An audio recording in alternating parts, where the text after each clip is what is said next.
Eleanor Parker's fingers trembled as she unfolded the hastily scribbled note her husband had left beside their cold hearth. The morning light filtered through the dusty windows of their small homestead outside Keeler, California, casting long shadows across the worn floorboards. It was 1874, and winter was approaching with a vengeance that matched the hollow feeling spreading through her chest. Dearest Eleanor, gold's been found in the hills beyond Carson City. I cannot pass this chance. By the time you read this, I'll be halfway to Nevada. Forgive me. Perhaps I'll return a wealthy man. James. The paper slipped from her fingers, drifting to the floor like the last autumn leaf surrendering to winter's embrace. 3 years of marriage dissolved in a few careless lines.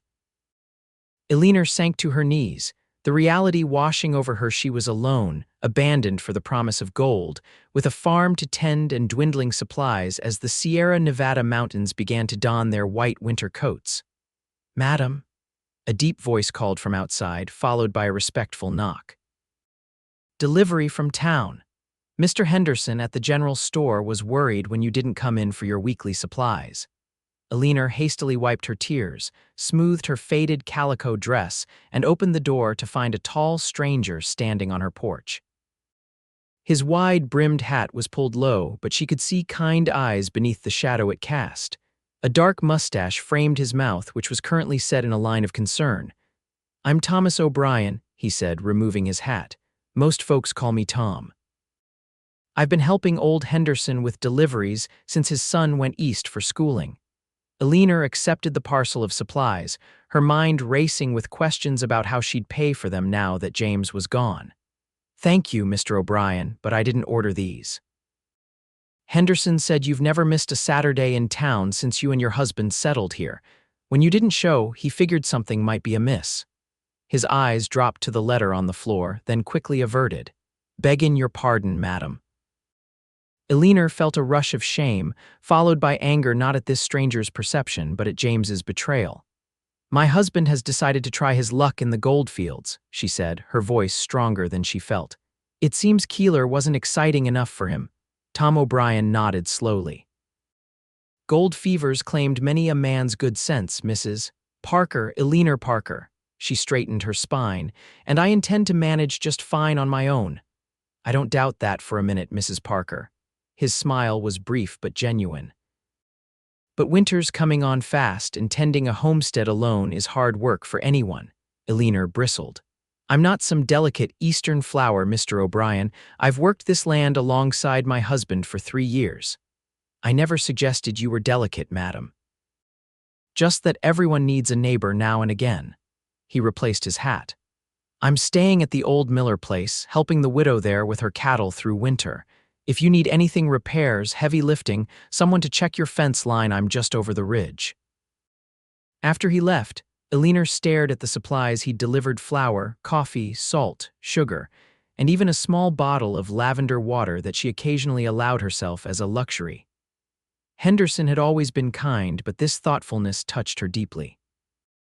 She would repay him somehow, even if it meant selling the brooch her mother had given her before Eleanor left Missouri to marry James. The first snow fell 3 days later, blanketing the fields and rooftops of Keeler in pristine white. Eleanor had spent those days taking inventory of their stores, calculating how long she could survive if she was careful. The answer wasn't encouraging. James had taken most of their savings, leaving her with barely enough to feed herself through January, let alone purchase seed for spring planting. Eleanor was chopping wood when she heard the approach of horses. A wagon appeared on the trail leading to her homestead, with Tom O'Brien at the reins and an older woman beside him. "Mrs. Parker," he called as he brought the wagon to a halt. "This is Mrs. Miller. She insisted on bringing you some of her preserves."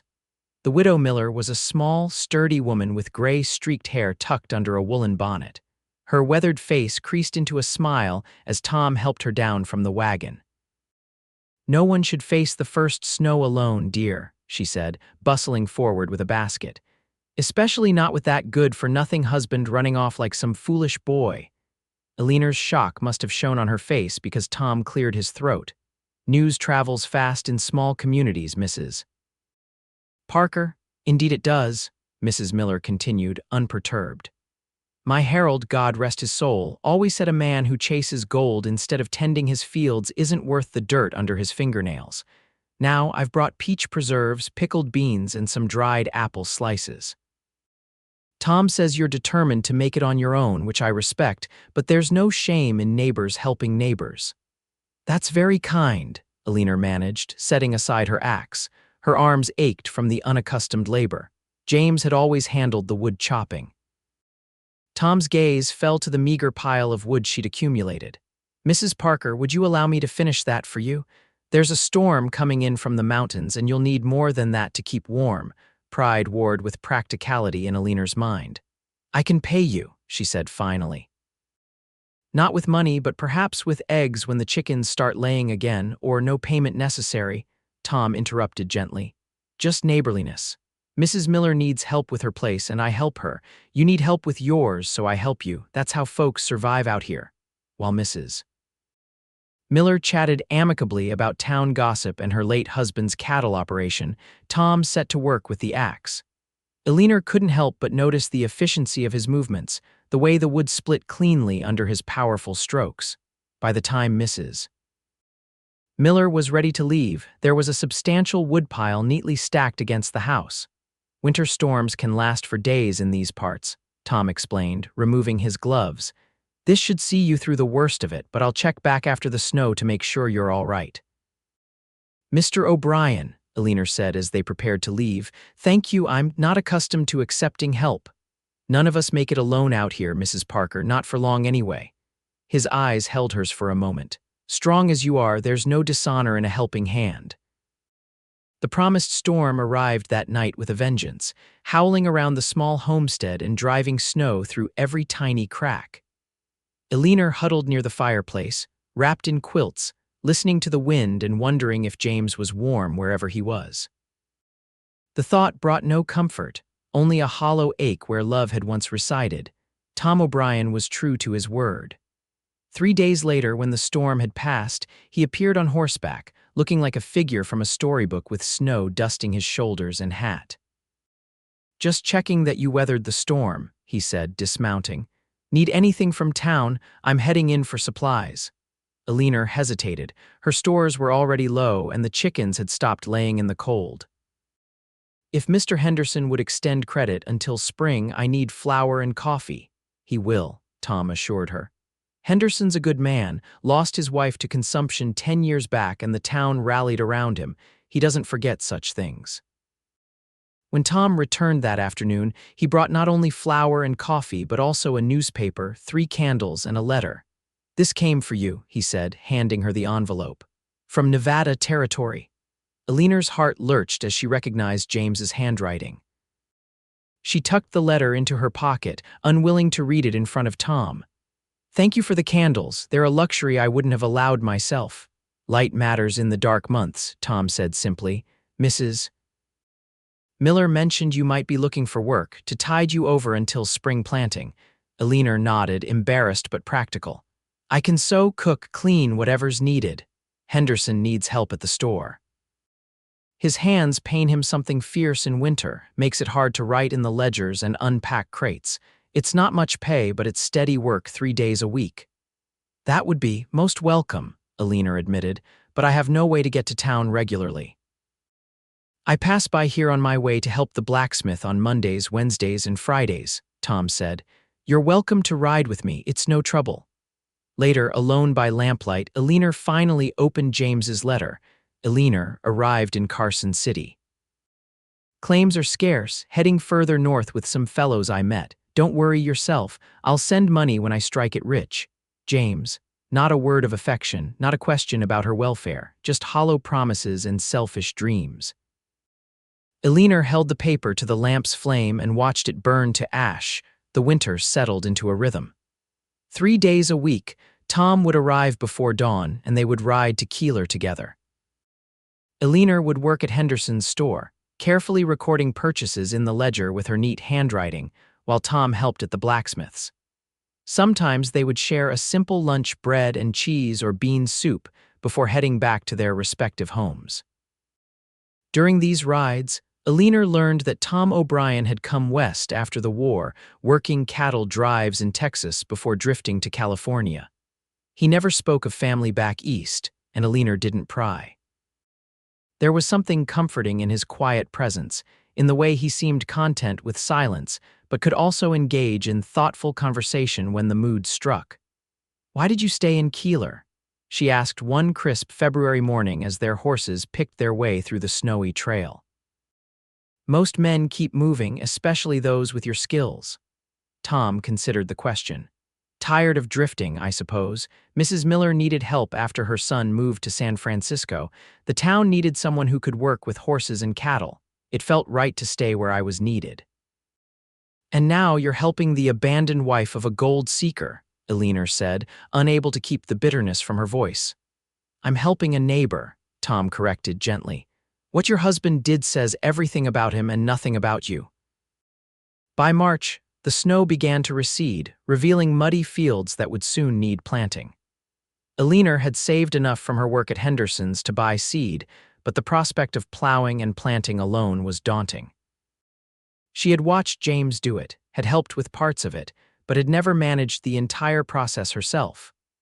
One Sunday morning, Eleanor was assessing the fields, mentally calculating how much she could reasonably plant alone when she heard the now familiar sound of Tom's wagon. This time, however, he wasn't alone. 3 men accompanied him, including Henderson from the store and the blacksmith, Cooper. "Mrs. Parker," Henderson called cheerfully, "we've come to help with your plowing." Eleanor was speechless as the men unloaded plows and hitched them to the sturdy draft horses Tom had brought. "I can't accept, you can and you will," Cooper interrupted gruffly. "My Martha would haunt me from the grave if I let a woman try to plow 10 acres alone." "It's a plowing party," Tom explained, his eyes twinkling.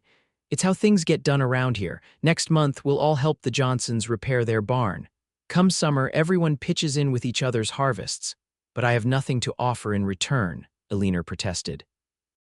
"You keep Henderson's ledgers so neat I can actually raid them," the storekeeper said with a laugh. "And you've mended half the town's clothes since winter set in. Don't think folks haven't noticed your contributions." Tears pricked Eleanor's eyes as she watched the men set to work, their easy camaraderie and efficiency transforming what would have been weeks of backbreaking solitary labor into a single day's work. Tom orchestrated the effort, his knowledge of farming evident in the way he directed the plowing to account for drainage and soil quality. By sundown, the field was ready for planting, and Mrs. Miller arrived with several other women, bringing a feast to feed the workers. They ate at Eleanor's scrubbed kitchen table, which had been moved outside to accommodate everyone. There was laughter and stories, a sense of community that Eleanor had never fully experienced in the 3 years she'd lived in Keeler. As the others began to leave, Tom lingered, helping Eleanor carry dishes back inside. "Thank you," she said softly. "I don't know how to repay such kindness." "You already have," he replied. "You've brought something special to Keeler. Henderson smiles more since you started working for him. Mrs. Miller has someone to fuss over besides me, and the children love those story hours you've started at the school." Eleanor hadn't thought of her small contributions in that light. She'd been so focused on survival, on not being a burden, that she hadn't recognized the web of community forming around her. "Still," she said, "what you did today, it means everything. Without that field planted, I'd have nothing to harvest, nothing to sell or store for next winter." Tom's expression grew serious. "Eleanor, Mrs. Parker, I hope you know that whatever happens, you're not alone here. Whether your husband returns or not, you have a place in this community." The mention of James stung less than it once had. "I don't think he's coming back," she admitted. "And honestly, I'm no longer sure I want him to." Tom nodded, understanding in his eyes. "Well, good night then, Mrs. Parker. I'll stop by next week to see how the planting is coming along." As spring blossomed into summer, Eleanor's small farm flourished under her care and the occasional help of neighbors. The vegetable garden provided fresh produce she could sell or trade in town. The chickens were laying abundantly again. She had even acquired 2 milk cows through a barter arrangement with Mrs. Miller, trading sowing and help with preserving for the animals. Tom remained a constant presence, stopping by every few days to check on heavy work or repairs. Their relationship had evolved into a comfortable friendship, though Eleanor sometimes caught herself watching him when he wasn't looking, admiring the way sunlight caught in his dark hair or how his face transformed when he truly smiled. In July, another letter arrived from James. It had been forwarded from various mining camps, the envelope dirty and creased. Eleanor opened it with steady hands, surprised at her own calm. Eleanor found a promising claim near the Idaho border. Need money to buy equipment. Send whatever you can to the address below. Will repay you tenfold when the gold starts flowing. James. Eleanor read the letter twice, then placed it in the small box where she kept important papers. There was no anger now, just a resigned disappointment and the certainty that she would send nothing. Whatever money she had was needed here for this land, for the life she was building without him. That evening, when Tom came by with some leather he'd mended for her saddle, she showed him the letter. He wants me to send money, she said, pouring him a cup of coffee. They often sat on her porch in the evenings now, watching the sunset paint the distant mountains gold and purple. Money I don't have and wouldn't send if I did.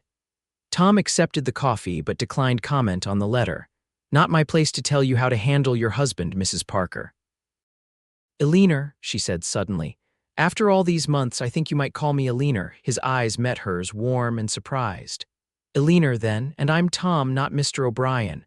Tom, she repeated, liking the way his name felt on her lips. I've decided something. I'm going to file for a divorce. Tom's eyebrows rose, but his expression remained carefully neutral. That's a serious step. It is, she agreed, but James abandoned this farm and me. Under California law, that's grounds enough. I've spoken with Judge Patterson, and he believes the court will grant it, especially given the circumstances.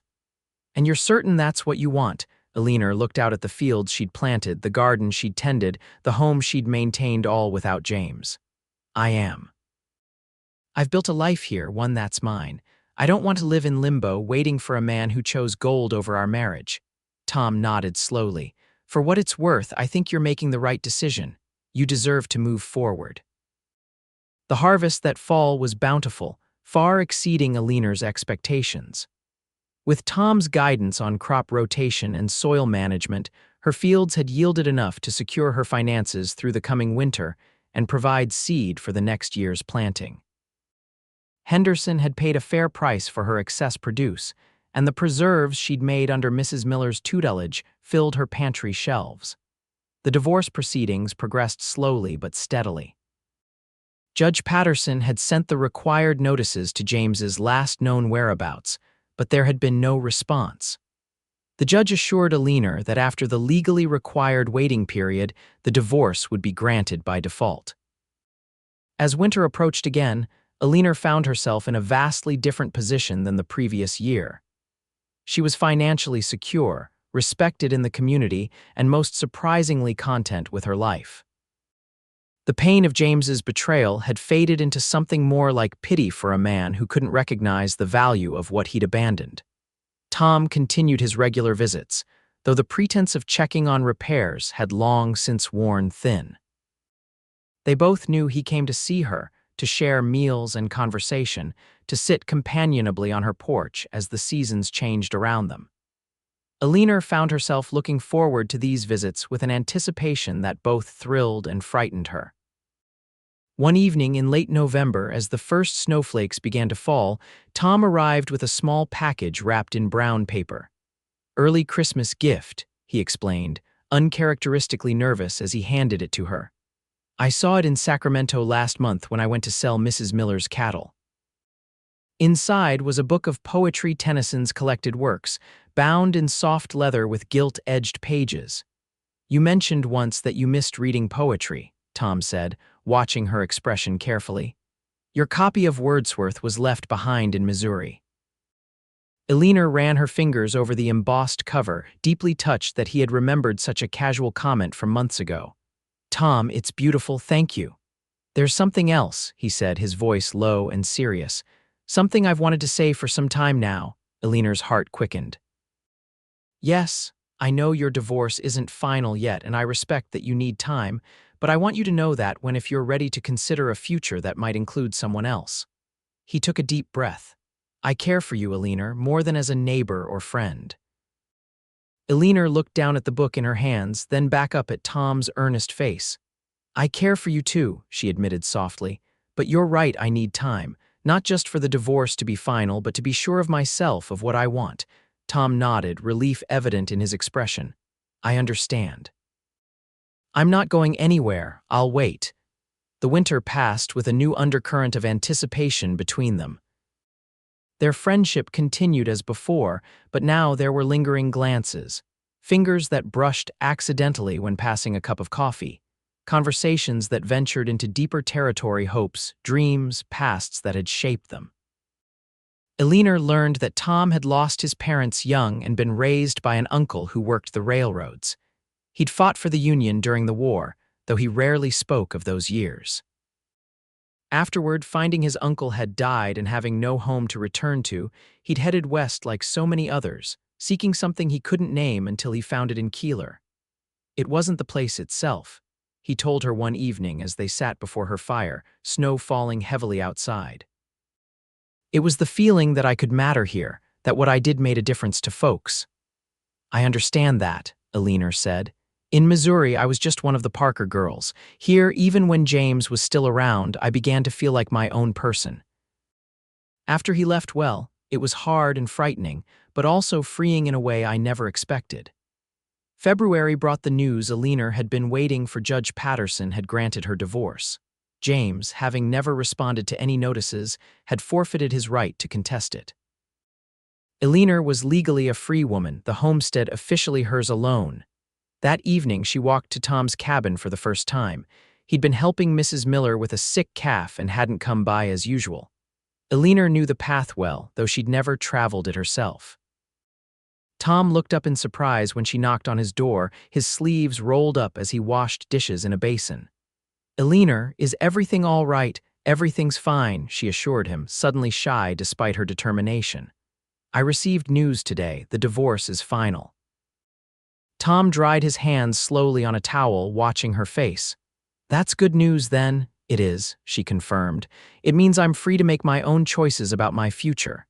She took a step toward him, a future I've been thinking about a great deal lately.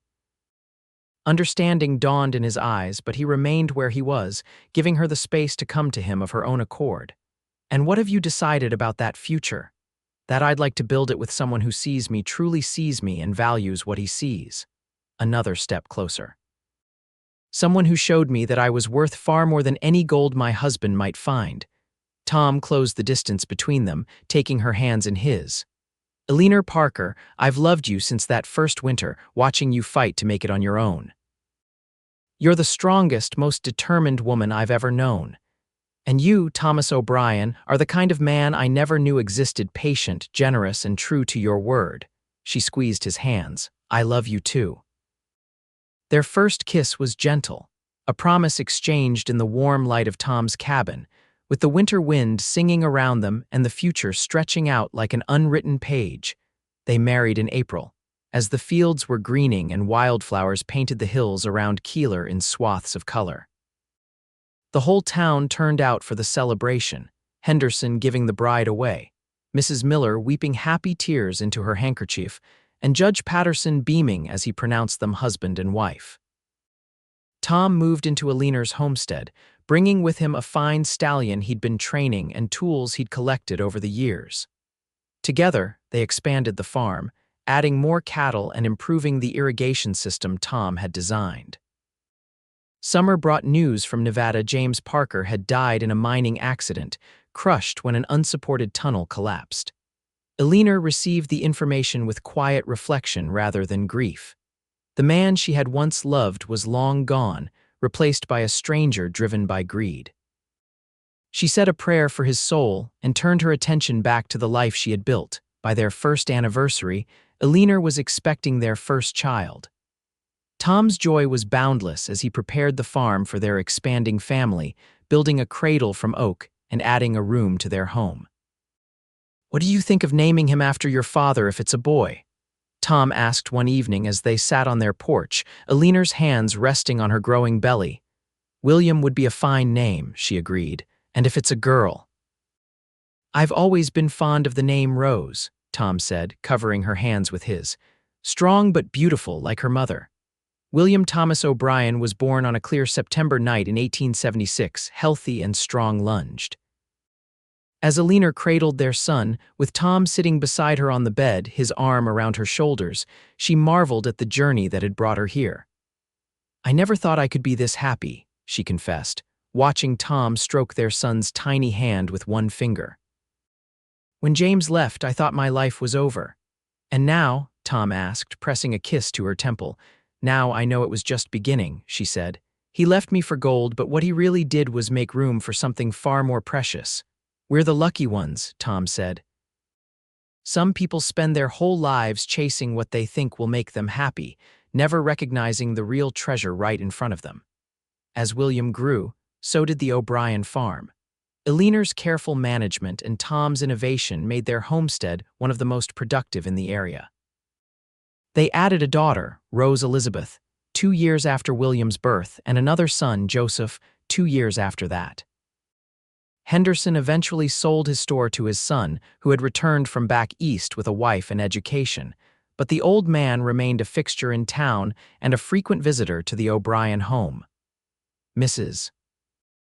Miller, now in her 70s, had become like a grandmother to the children, teaching Rose to knit and William to whittle, telling them stories of the early days when Keeler was just a collection of tents and hopeful settlers. 10 years after their wedding, Tom and Eleanor hosted a harvest festival on their farm. Tables laden with food stretched across the yard. Children played tag among the hay bales. Musicians from town played lively tunes as couples danced on a wooden platform Tom and William had built for the occasion. Eleanor, watching her husband swing their daughter in a circle to the music, felt a familiar surge of gratitude. Nearby, William, now a thoughtful 10-year-old with his father's dark hair and her blue eyes, was helping younger children bob for apples. Joseph, 6 and mischievous, was attempting to sneak an extra slice of pie under the watchful but indulgent eye of Mrs. Miller. "Penny for your thoughts," Tom said, coming to stand beside her after depositing a breathless Rose with her friends. "I was just thinking about treasures," Eleanor replied, slipping her hand into his. "About how the things of true value can't be dug from the ground or measured in ounces." Tom followed her gaze across their prosperous farm, their healthy children, the community gathered in celebration. "No," he agreed, squeezing her hand. "The real treasures are measured in moments like these." As the sun set over the mountains, painting the sky in shades of gold that no mine could ever yield, Eleanor leaned against her husband's shoulder, content in the knowledge that what they had built together was worth more than all the precious metal in California. Years later, when their children were grown with families of their own, when Eleanor's hair had turned silver and Tom's step had slowed, they still sat together on the porch of their homestead, watching the seasons change over the land they had nurtured. They had weathered droughts and abundant harvests, joys and sorrows, always together, always finding in each other the strength to continue. William had taken over much of the farm management, introducing new techniques he'd learned during his time at an agricultural college back east. Rose had married the town doctor's son and lived just down the road, bringing her children to visit their grandparents almost daily. Joseph had his father's way with horses and had built a successful breeding business adjacent to the family farm. "Do you ever wonder what would have happened if James hadn't left?" Tom asked one evening, a question never before voiced in all their years together. Eleanor considered it seriously. "I used to in the early days, but not anymore. I believe we find our way to where we're meant to be, even if the path isn't what we expected. Well, I'm grateful every day that my path led me to that delivery on your porch," Tom said, his aged hand finding hers as it had countless times over the decades. "As am I," Eleanor replied, watching the sunset gild the fields that had sustained them through the years. "As am I." In Keeler, their story became something of a legend: the abandoned wife who built a life of prosperity and love, and the cowboy who recognized the true treasure when he found it. Long after they were gone, the O'Brien farm remained a testament to what could be created from heartbreak and hope, when two people recognized in each other something worth more than all the gold in the western mountains. And in the family Bible, passed down through generations, pressed between the pages where births, marriages, and deaths were recorded, lay a small scrap of paper, the last letter Eleanor had received from James, preserved not out of sentiment but as a reminder that sometimes what seems like an ending is merely the first line of a far more beautiful story.